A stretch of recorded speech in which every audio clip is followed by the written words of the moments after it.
Ok, donc aujourd'hui on va voir comment travailler à la maison confortablement sur sa chaise et gagner de l'argent. Donc bien évidemment, il y aura des compétences à développer, donc là c'est évident. Mais c'est vraiment rien de compliqué. Même le petit Jonathan de 12 ans il peut le faire, n'est-ce pas Jonathan? Donc si tu es nouveau ici, n'hésite pas à t'abonner tout de suite, active-moi la cloche de notification. Comme ça tu seras informé de toutes les nouvelles vidéos. Et aussi n'hésite pas d'aller dans la description, télécharger le petit guide gratuit dans lequel j'ai résumé tout ce que je vais dire dans cette vidéo. Donc comment te lancer, travailler à la maison confortablement sur ta chaise et gagner de l'argent. Donc dans le guide gratuit, j'ai tout résumé, tu pourras le télécharger gratuitement.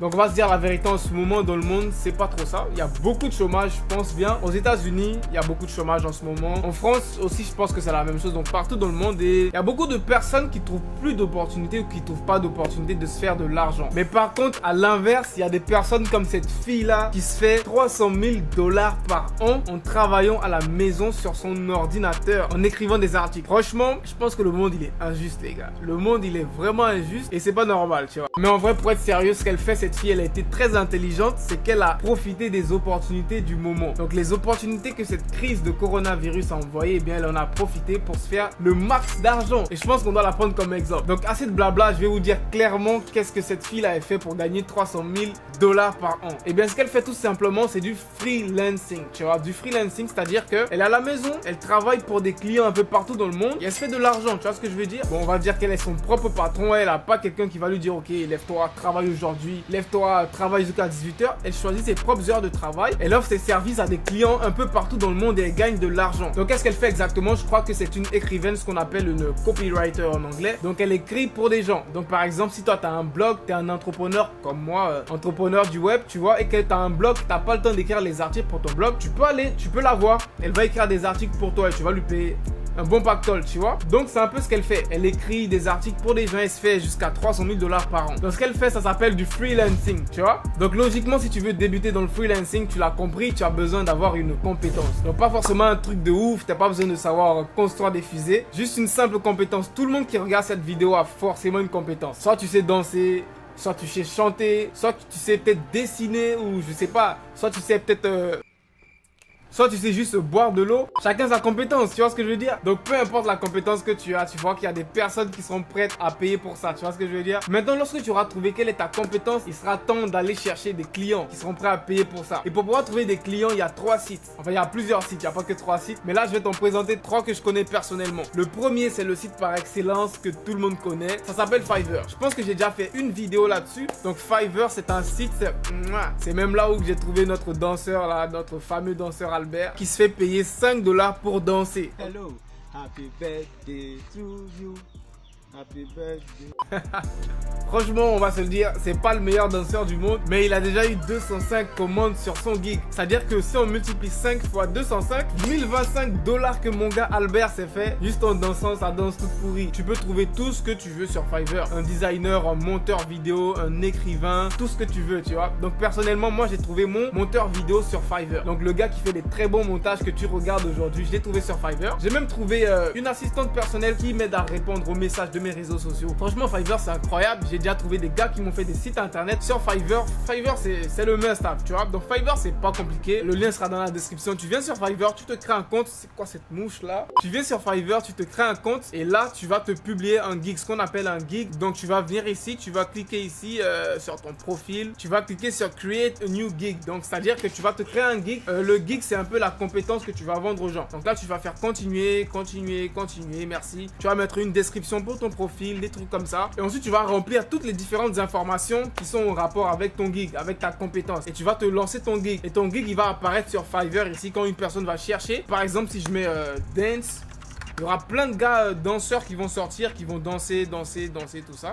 Voilà, c'est des trucs assez chelous, mais c'est de la danse, tu vois ce que je veux dire? Mais le truc avec Fiverr, c'est que Fiverr, il est en anglais exclusivement. Du coup, la majorité de l'audience, la majorité des gens qui sont sur Fiverr, eh bien, ils parlent l'anglais. Du coup, tes gigs, tes prestations de services, tu vas les mettre en anglais, car elle sera adaptée à un public international, je veux dire. Maintenant, pour ceux qui sont vraiment flemmards et qui parlent pas trop l'anglais, il y a un site qui s'appelle 5euros.com. Donc, franchement, 5euros.com, c'est carré, c'est la même chose, sauf que c'est en français, donc c'est adapté adapté pour un public qui est francophone. Donc c'est la même chose, tu viens, tu crées ton compte, tu publies tes services et il y a des gens ici qui te contacteront s'ils auront besoin de toi. Ok les gars, instant publicité pour ceux qui s'en souviennent, la semaine passée, je vous ai parlé d'un jeu qui se passe en live sur une chaîne YouTube où il y a moyen de se faire 400 $. Donc il y a exactement 1086 d'entre vous qui sont allés s'abonner à la chaîne. Franchement, c'est énorme. Donc pour ceux qui n'ont pas suivi, c'est pas bien grave. C'est un jeu concours qui se déroule en live sur la chaîne Parlons de Business. Donc le nom du jeu, c'est l'Afro Business Quiz. Donc il y a moyen de se faire 400 $ chaque samedi. Car ce jeu-là, il a lieu chaque samedi sans exception sur la chaîne. Donc il faut juste aller s'abonner massivement là-bas et être présent chaque samedi pour avoir une chance de gagner 400 balles. Donc les règles du jeu, elles sont simples. C'est juste un question-réponse. Donc elle vous posera des questions. Et pour chaque bonne réponse, tu recevras des points. Et à la fin du jeu, celui qui a le plus de points, il remporte les 400 $. Donc franchement, c'est à pas rater. Donc le lien de la chaîne YouTube, il est dans la description. Allez vous abonner massivement. Le troisième site, eh bien, il s'appelle freelancer.com. Donc freelancer.com, encore une fois,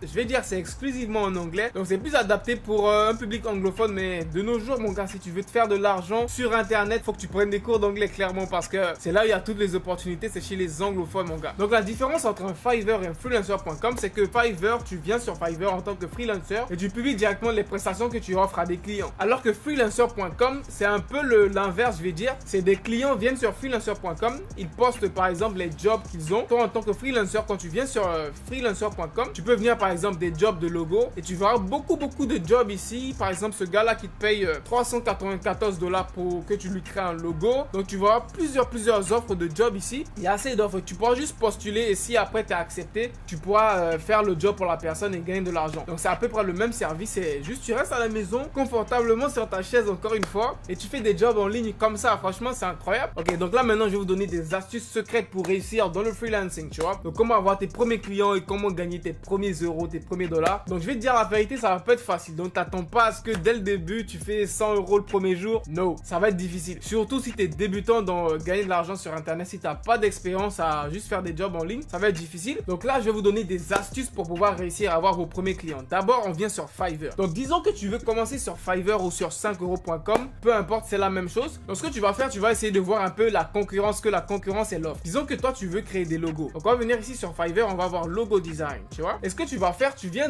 sur Fiverr comme ça, tu vois un peu logo design. Et ce que tu vas faire, tu vas trier ici, trier par best selling, c'est à dire que tu vas trier et montrer un peu ceux qui vendent le plus sur la plateforme en fonction de ta niche. Donc là la niche c'est des logos, donc on va voir un peu ceux qui vendent le plus des logos. Et ce que tu vas faire pour pouvoir te démarquer de la concurrence, tu vas t'inspirer des meilleurs. Par exemple ce gars là qui fait des 3000 ventes, il en a fait des 3000 ventes, une vente elle est 50 $. Je te dis pas combien d'argent il s'est fait. Tu vas t'inspirer de ce gars là, donc tu vas voir quel genre de logo il propose et tu vas proposer les mêmes logos. Et ensuite tu vas voir quels sont les prix qu'il propose et tu vas proposer des prix inférieurs. Tu vois, lorsque tu débutes, tu es nouveau sur Fiverr, moi je te conseille de voir ce que les meilleurs font et fais moins cher que les meilleurs. Donc tu vas proposer la même qualité que lui et tu vas le faire à moins cher. Et ensuite tu vas voir un peu quel genre de description il met, qu'est-ce qu'il propose à ses clients. Et aussi le truc très important sur Fiverr, c'est le temps de livraison. Donc disons si ce gars là lui livre les logos en 3 jours, donc pour pouvoir le concurrencer et pour avoir des premiers clients, ce que tu vas faire le même genre de logo que lui, mais tu vas les faire moins cher et tu vas les faire plus rapidement. Donc tu vas les faire peut-être en 24 heures ou peut-être en 2 jours et tu vas les vendre à lui, les vend à 25 $. Tu vas les faire peut-être à 5 $, soyons fous, ou peut-être à 20 $, tu vois. Et crois-moi, tu vas te démarquer très rapidement. Et au fur et à mesure que tu recevras des commandes, eh bien tu pourras augmenter ton prix. Au début, mets des prix vraiment bas et franchement, mets des délais de livraison assez rapides, tu vois. Là, ça va encourager les gens à commander chez toi, tu vois, parce que tu es un nouveau vendeur, tu n'as pas encore fait tes preuves, donc faut que tu le rendes vraiment assez intéressant, ton gig. Lorsqu'une personne le voit, elle se dit ah ouais, il fait des beaux logos, il les livre rapidement, ils sont moins chers, pourquoi pas tester. Les revues des clients c'est très important, donc tes premiers clients mon frère, tu dois les mettre d'accord pour qu'ils te mettent des 5 étoiles et qu'ils te mettent des bonnes revues et après tu seras lancé sur la plateforme. Donc ça c'était la première astuce. La deuxième et dernière astuce, c'est bien ce que tu vas faire. Donc là c'est un secret que je te donne, il faut bien l'utiliser. Ça c'est une niche qui est très rentable dans le freelance. Et bien c'est la niche de YouTube. Donc tout ce qui est montage YouTube, montage photo, montage vidéo, miniature YouTube, tout ce qui est dans l'univers de YouTube, franchement c'est assez rentable. Parce que la plupart des youtubeurs, moi y compris, la plupart du temps ils n'ont pas le temps de faire eux-mêmes les montages, ils n'ont pas le temps de faire eux-mêmes les miniatures, tout ça, de gérer tout ça. Donc franchement c'est une niche assez rentable car personnellement je délègue le montage vidéo. C'est plus moi qui fais le montage vidéo de mes vidéos, tu vois. Les miniatures je les fais plus, j'ai un gars dédié qui les fait pour moi. Donc là je vais te dire la technique pour avoir tes premiers clients dans cette niche de YouTube. Donc tu vas aller sur YouTube et tu vas contacter directement des youtubeurs. Donc directement je viens sur YouTube par exemple et je viens sur la chaîne